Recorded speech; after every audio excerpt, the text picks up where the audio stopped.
নমঃ পার্বতী পতে হর হর মহাদেব। আমি স্বপ্না, আর আমি আজকে বৃহৎশিব মহাপুরাণের 30 অধ্যায়ের ত্রম্বকেশ্বর উৎপত্তি প্রসঙ্গে গৌতম মুনির উপাখ্যানের আজকে 7 নম্বর, 8 নম্বর এবং 9 নম্বর পাঠ করতে চলেছি। তো তোমরা সকলে চলে এসো বৃহৎশিব মহাপুরাণের মধুর বাণী শ্রবণ করতে।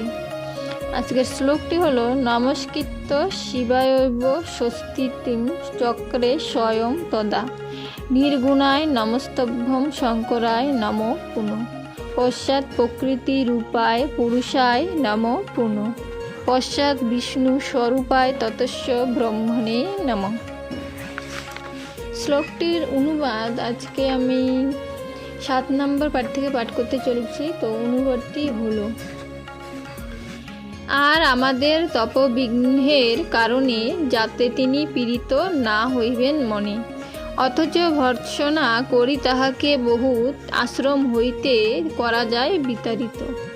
এইরূপ ছল করা হইবে উচিত, তাহা হলে আমরা হইব আনন্দিত।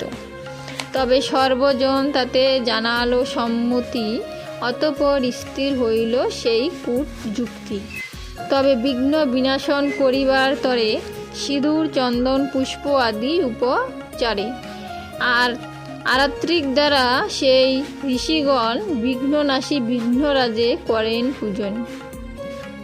ভগবান গণপতি প্রসন্ন হইয়া কহিলেন আমাদের সম্মুখে আসিয়া, তোমাদের প্রতি আমি প্রসন্ন এখন, তাই মনমত বর করহ প্রার্থন। বর গ্রহণের কথা শুনি ঋষিগণ অতীব আনন্দ ভরে কহেন তখন, আমাদের দ্বারা যাতে হইয়া ভর্ৎসিত সত্তর গৌতম মুনি হয় বিতাড়িত।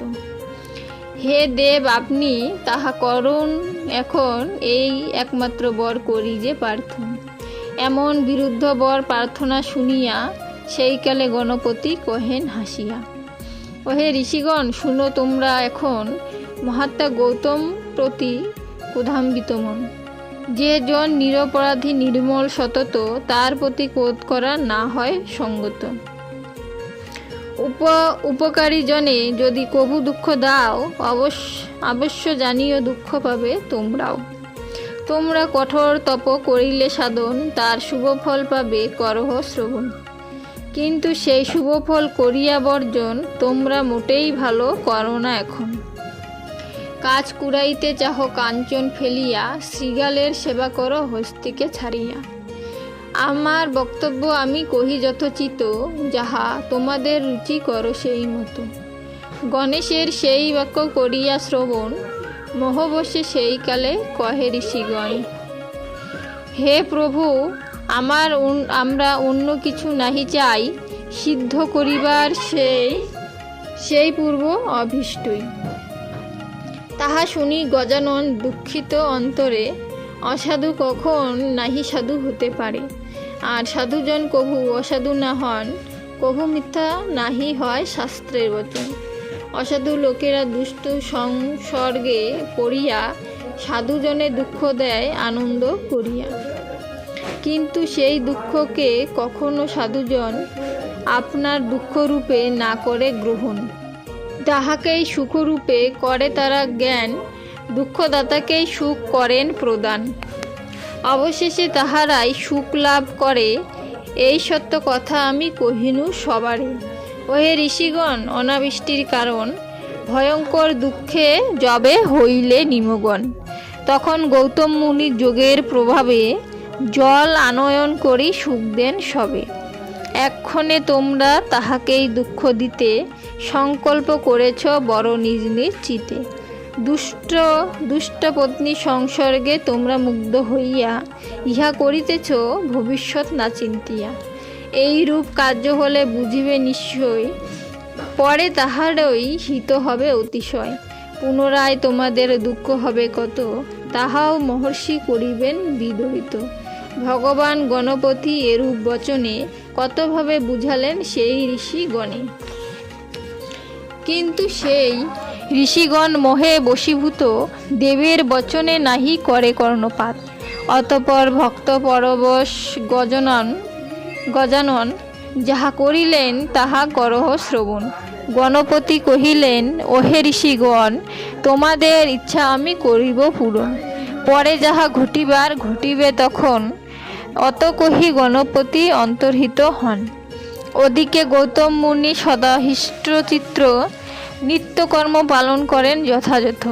ঋষিদের বর লাভ তারে দুঃখ দিতে, তার বিন্দুমাত্র তিনি না জানেন চিতে।